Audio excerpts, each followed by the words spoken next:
صلی علی رسول الکریم اما بعد فاعوذ بالله من الشیطان الرجیم بسم الله الرحمن الرحیم. فضیلت ماب د افغانستان د ولسی جرګې رئیس ناب رحمانی صاحب، وزیر صاحب دفاع لوی درستی صاحب، دواړه لوی درستی صاحب، جناب میخیل صاحب رئیس صاحب د امنیت ملی، معین صاحب ارشد امنیتی، وکیل صاحبانو، د ولسی جرګې ټولو غړو اعضاو، د خلکو نمایندګانو، انتصابي او انتخابي سناتورانو، د وزارت دفاع منصوبینو، افسرانو، بریدملانو، خویندو ورونو، السلام علیکم ورحمت الله وبرکاتو. نظام از آرمانهای یک ملت تمثیل میکنه و ساختن نظام در هیچ حالت کار آسان نیست و یک رکن نظام که وزارت دفاع است که آرامش مردم، آرامش ذهنی مردم هم تمثیل میکنه، از سرحدات خود دفاع میکنه، از دشمنای داخلی و دفاع خارجی مردم خود آرام نگاه میکنه، به هیچ صورت کار ساده نیست. ما میفهم که در 2 سال که من شخصا شاهدش بودم چقدر پیشرفت‌های صورت گرفت.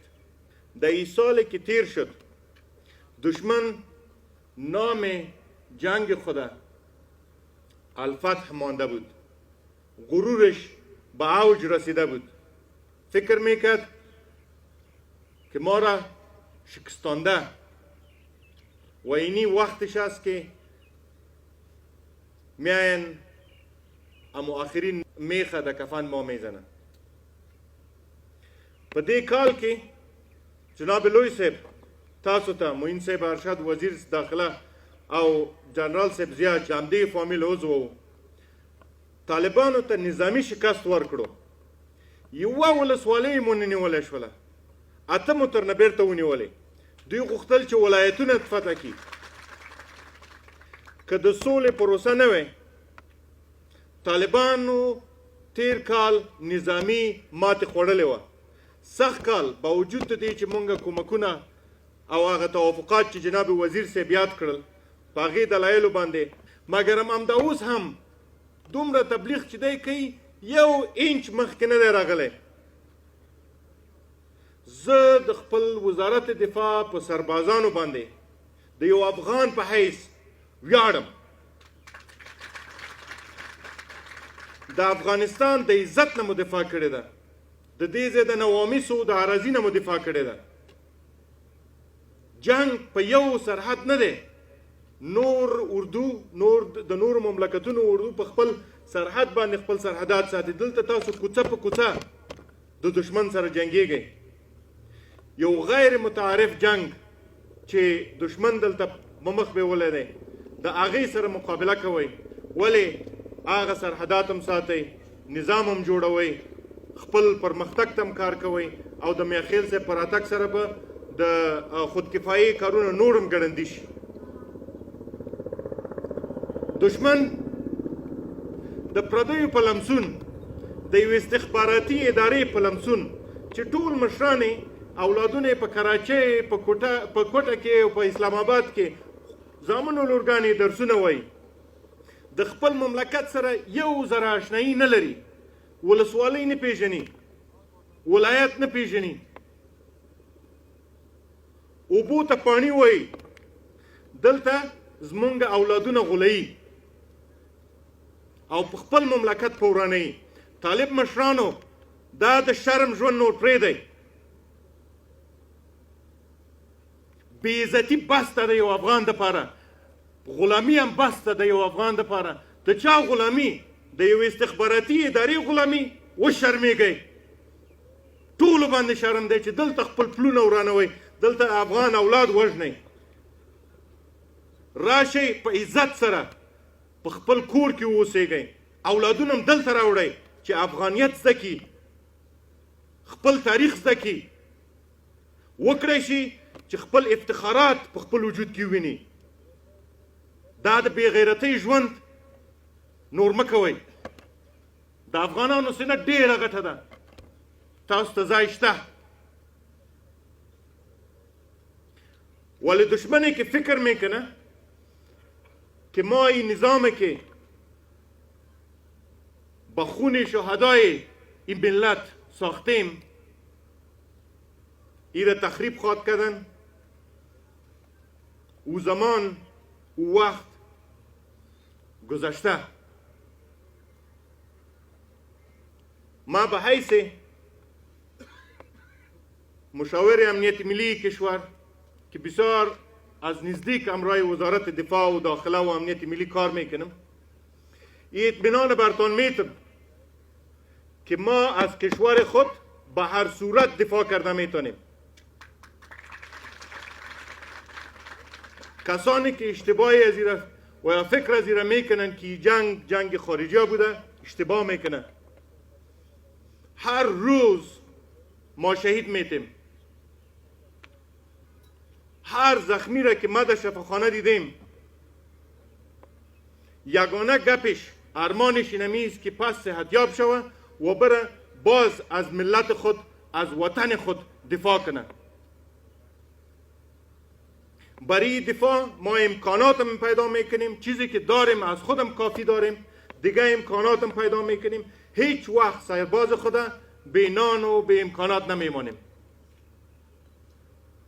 و مردم خدا باز او زندگی ذلت که در سالهای قبل مجبور شده بودن از او هم نجات میتیم. جناب وزیر صاحب، ستاسو دنده ډیره لویه ده، د وزارت دفاع دنده ډیره لویه ده. افغانان ستاسو خواته ګوري، اطمینان تاسو یاستئ. نن چې دومره د ولس نمایندگان دلته حضور لري، دا هم د دې نمایندګي کوي چې څومره د ولس په خپل وزارت دفاع او په خپل سربازانو باندې اتکا کوي او اعتماد کوي.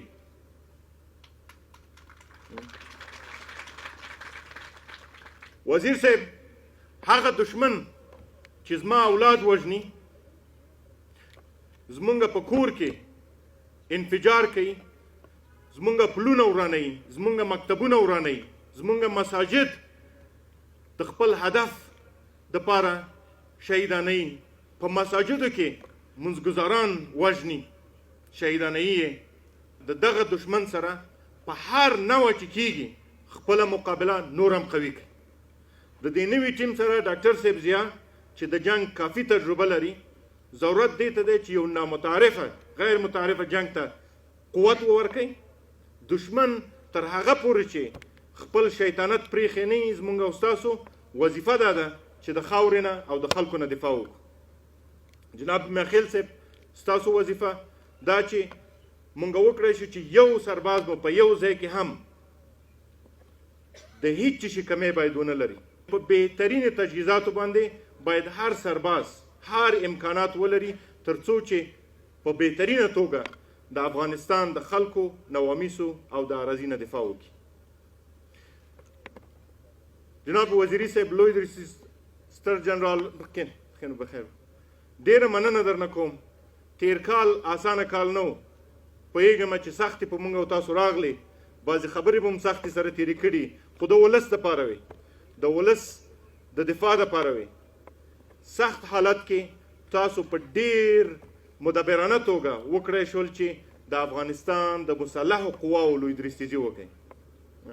دشمن بیا وایم ډېر مغروره شوی و، غرور مو مورمات کړي.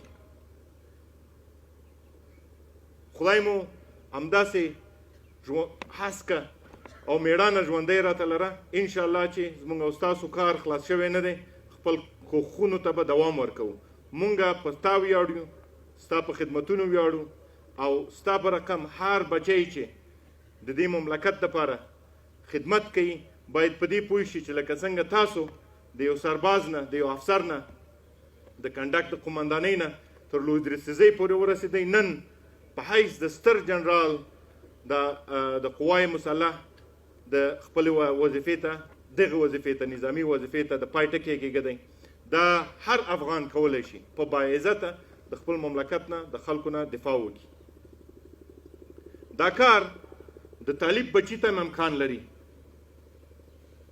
که طالب لږ غیرت وکړي او نوره د یو استخباراتي ادارې غلامي پرېږدي.